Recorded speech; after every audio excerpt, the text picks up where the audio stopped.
सभी को जय मसीह की। हम पिछले दिनों से अनादिकाल का परमेश्वर का विषय सीखते आ रहे हैं। आइए सर झुकाएं, प्रार्थना करें। महान जीवते परमेश्वर, अनुग्रहकारी प्रभु, मैं आपका धन्यवाद देता हूँ। तेरा जीवता वचन सीखने जा रहे हैं। पवित्र आत्मा हमारी ज्ञान बुद्धि समझ खोल दो, ताकि तेरा वचन एक एक को समझ में आए और प्रभु यीशु मसीह के नाम एक एक की ज्ञान बुद्धि समझ खुल जाए।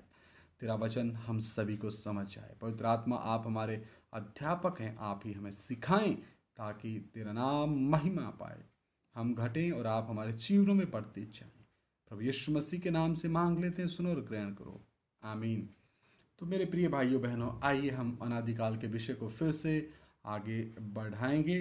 भजन संहिता 148 अध्याय, उसका हम 4 वचन पढ़ते हैं। हे सबसे ऊंचे आकाश यानी तीसरा स्वर्ग, और हे आकाश के ऊपर वाले चल, तुम दोनों उसकी स्तुति करो। हालेलुया। तो तीसरे स्वर्ग को भी परमेश्वर का हुक्मनामा है कि अपने कर्ता परमेश्वर, अपने प्रभु परमेश्वर, यहोवा परमेश्वर, प्रभु यीशु मसीह की स्तुति करें, और ऊपर वाला जल भी अपने बनाने वाले की स्तुति करे, महिमा करे। 5 वचन, वे यहोवा के नाम की स्तुति करें, क्योंकि उसी ने आज्ञा दी और ये सृजे गए हैं। तो इनके पीछे कारण क्या है? इनके सृजे जाने का कारण क्या है? अनादिकाल का परमेश्वर का वचन है। अनादिकाल के परमेश्वर की इच्छा थी, इसलिए परमेश्वर ने कहा कि ये बन जाएं। तो परमेश्वर के वचन में जो सामर्थ्य है वैसा ही हो गया। हालेलुया। 6 वचन, और उसने उनको सदा सर्वदा के लिए स्थिर किया है और ऐसी विधि ठहराई है जो टलने की नहीं है। तो अनादिकाल के परमेश्वर ने इनको अपने वचन के सामर्थ्य के द्वारा अभी तक संभाल कर रखा है। 7 वचन, पृथ्वी में से यहोवा की स्तुति करो, हे मगरमच्छों और गहरे सागर। तो मेरे प्रिय भाइयों बहनों, परमेश्वर के वचन के द्वारा सृजे गए मगरमच्छ और परमेश्वर के वचन के द्वारा सृजा गया आकाश, तीसरा आकाश यानी तीसरा स्वर्ग, सबसे ऊंचा स्वर्ग, उसको भी परमेश्वर का वचन कहता है कि अपने बनाने वाले की स्तुति करो। और यहाँ पर वचन लिखा, हे पृथ्वी में से यहोवा की स्तुति करो। हे पृथ्वी में से यानी समुद्र में मगरमच्छ और गहरे सागर, सबको आदेश है कि अपने बनाने वाले अनादिकाल के परमेश्वर की स्तुति करें। 8 वचन, हे अग्नि और ओलो, हे हिम और कुहरे, हे उसका वचन मानने वाली प्रचंड बयान। यहाँ पर आग को, ओलों को, हिम को, कुहरे को और हवा को भी परमेश्वर का हुक्म है कि अपने बनाने वाले अनादिकाल के परमेश्वर की क्या करें? आज्ञा माने। और क्या करें? स्तुति करें। हालेलुया। और आज की मनुष्य जाति, आधुनिकता की चकाचौंध में अंधी हो रखी है मनुष्य जाति, ये तो भूल ही चुकी है कि आत्माओं का कोई पिता है, कि हमारा एक आत्मिक पिता है, हमें बनाने वाला एक सृष्टिकर्ता है, जिसने आदम और हव्वा को बनाया, और हम सब आदम वंशी हैं। वैज्ञानिक ये सब भूल चुके हैं। वो अपने पापी दिमाग, क्योंकि आदम के पाप के कारण हम सब, हमारा जन्म पाप में होता है, परमेश्वर का वचन साफ साफ कहता है। अपने पापी दिमाग की ज्ञान के कारण वो खोजे करते जा रहे हैं, और परमेश्वर का फोटो लेने के लिए उन्होंने हब्बल टेलीस्कोप आकाश में छोड़ा हुआ है। परमेश्वर का वचन कहता है अंत के दिनों में ज्ञान बढ़ जाएगा और मनुष्य आकाश में घोंसला बनाकर रहेगा। तो कितने सालों से मेरे प्रियो, पृथ्वी के ऊपर अंतरिक्ष में अंतर्राष्ट्रीय स्पेस स्टेशन अमेरिका ने स्थापित कर रखा है। अमेरिका ने हबल टेलीस्कोप स्थापित कर रखा है।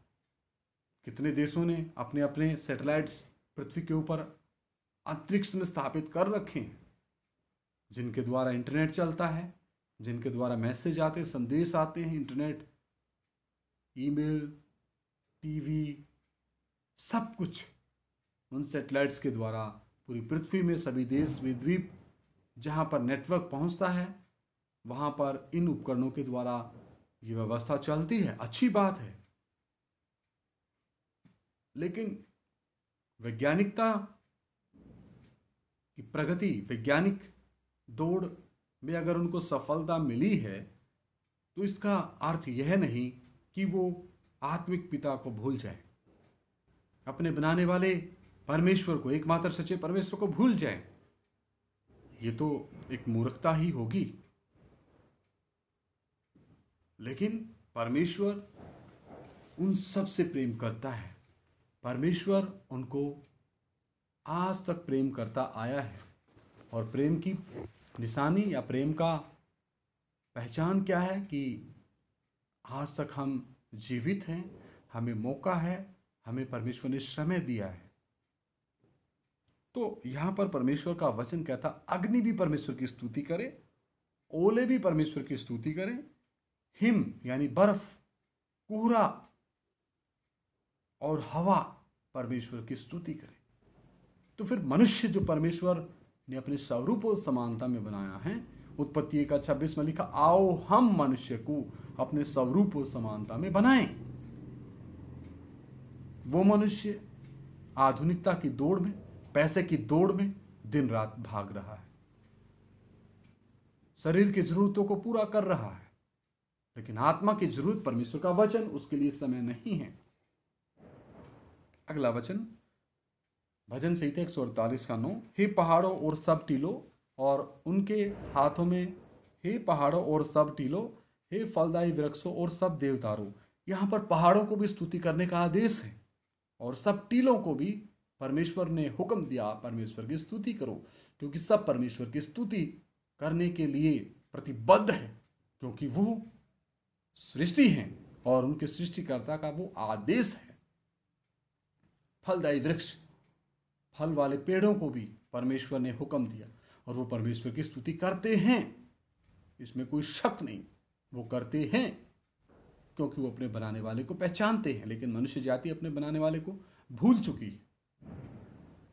और सब देवदारों, 10 वचन, हे वन पशुओं और सब घरेलू पशुओं, पशुओं को भी परमेश्वर ने उसकी स्तुति करने की आज्ञा दी है। हे रेंगने वाले जंतुओं और हे पक्षियों, हे पृथ्वी के राजाओं और राज्य राज्य के सब लोगों। अब नंबर आया मनुष्य जाति का, हे पृथ्वी के राजाओं।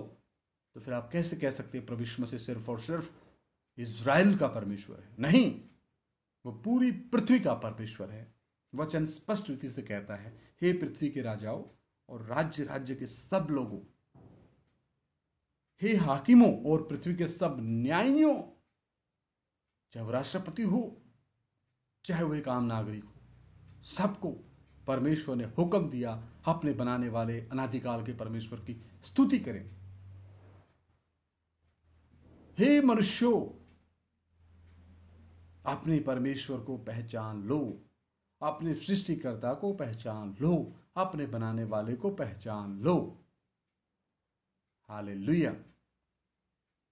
वचन कहता है 12 वचन, हे जवानों और कुमारियों, हे पुरनियों और बालकों, तुम भी परमेश्वर की स्तुति करो, यहोवा के नाम की स्तुति करो, क्योंकि केवल उसी का नाम महान है, उसका ऐश्वर्य पृथ्वी और आकाश के ऊपर है। हालेलुया। तो मेरे प्रिय भाइयों बहनों, परमेश्वर का ये जो वचन है कितना स्पष्ट है, और ये परमेश्वर का वचन आप भी लेकर के खुद पढ़ के अपने शक को दूर कर सकते हैं। बाद में आप ये नहीं कह सकते कि हमें एकमात्र सच्चे परमेश्वर के बारे में किसी ने नहीं बताया। हालेलुया। तो मेरे प्रिय भाइयों बहनों, परमेश्वर का वचन इतना स्पष्ट है, तो हमें परमेश्वर से डर के, अपने आप को नम्र करके, दीन करके, अपने आप को पापी करके कबूल करके कि प्रभु यीशु मसीह, मैं पापी हूँ, मेरे पापों को माफ़ कर। मैं आपके क्रूस के नीचे आता हूँ और आपके परम पवित्र लहू से मैं धुलना चाहता हूँ। अपने आत्मा, प्राण, शरीर को, दिमाग को, विचारों को मैं तेरे पवित्र लहू से धोना चाहता हूँ। मैं अपने पिछले पापों से और अपने गुनाहों से तौबा करता हूँ। जन्म से लेकर आज तक के मेरे पापों को और गुनाहों को प्रभु यीशु मसीह माफ़ कर दो। आगे से मैं पाप ना करने का फैसला लेता हूँ और आगे से मेरे जीवन में आप ही मेरे प्रभु और मुक्तिदाता और उद्धार करता होगे। इस रीति से मनुष्य जाति को करना बहुत ही जरूरी है। प्रभु यीशु मसीह को अपना प्रभु और मुक्तिदाता करके ग्रहण करना ये बहुत ही आवश्यक है, बहुत ही जरूरी है। सबसे महत्वपूर्ण बात ये है आज की इस पीढ़ी के सामने, इस पूरी पृथ्वी के लोगों के सामने, कि अपने बनाने वाले कर्ता को पहचान लो। वो राष्ट्र, वो देश कितना धन्य है जिसका परमेश्वर यहोवा है। हालेलुया। मेरे प्रिय भाइयों बहनों, इज़राइल की शक्ति का और कोई कारण नहीं है, क्योंकि इज़राइल का परमेश्वर यहोवा है। हालेलुया। मैं भी गौर से, बड़े जोश के साथ, बड़े हौसले के साथ कह सकता हूं कि प्रभु यीशु मसीह मेरा प्रभु, मेरा मुक्तिदाता, मेरा उद्धार करता है और आखिरी सांस तक रहेगा। प्रभु मुझे कृपा दे, फजल दे, पवित्र आत्मा मुझे चलाए। आइए सर झुकाएं, प्रार्थना करें। महान जीवते परमेश्वर प्रभु यीशु मसीह, मैं आपका धन्यवाद देता हूं प्रभु, थोड़ी देर तरह जीवता वचन सीखने के लिए आपने कृपा दिया और गहराई से आप हमें सिखाएं, हम घटें और आप हमारे जीवनों में बढ़ती जाएं। प्रभु जो भी भाई बहन, बच्चे बुजुर्ग, नौजवान ये वचन सुने, प्रभु मेरी विनती है उनके आत्मा, प्राण, शरीर को तेरे लहू से ढक लो और उनकी ज्ञान बुद्धि समझ प्रभु यीशु मसीह के नाम से खुल जाए और प्रभु तेरा वचन उनके जीवनों में, हृदय में कार्य करे। ओ प्रभु, वो आपको अपना प्रभु और मुक्तिदाता करके ग्रहण करे, पाप से तौबा करे, मन फिरें और प्रभु आपको पहनने के लिए तैयार हो जाए। और प्रभु पिता, पुत्र, पवित्र आत्मा के नाम में डुबकी का बपतिस्मा लेने के लिए तैयार हो जाएं, मसीह यीशु को पहनने के लिए तैयार हो जाएं और प्रभु आपकी देह में शामिल हो जाएं। हमारी ये प्रार्थना सुनो, प्रभु यीशु मसीह के नाम से मांगते सुनो और ग्रहण करो, आमीन। सभी को जय मसीह की। प्रभु आप सभी को आशीष दे। और अगर मेरे किसी भी शब्द के द्वारा किसी भी भाई बहन, बुजुर्ग माता, बुजुर्ग पिता को अगर ऐसा लगता है कि उन्हें कोई ठेस पहुंची है, तो मैं हाथ जोड़ के माफ़ी मांगता हूं। मैंने अपने पास से कुछ भी नहीं बताया, मैंने सिर्फ और सिर्फ परमेश्वर के कलाम से वचन आपके बीच में साझा किए हैं, क्योंकि मैं आप सभी से प्रेम करता हूं, आत्मिक रीति से मैं प्रेम करता हूं और मैं चाहता हूं कि आपका भी प्रभु यीशु मसीह हो। आमीन। जय मसीह की।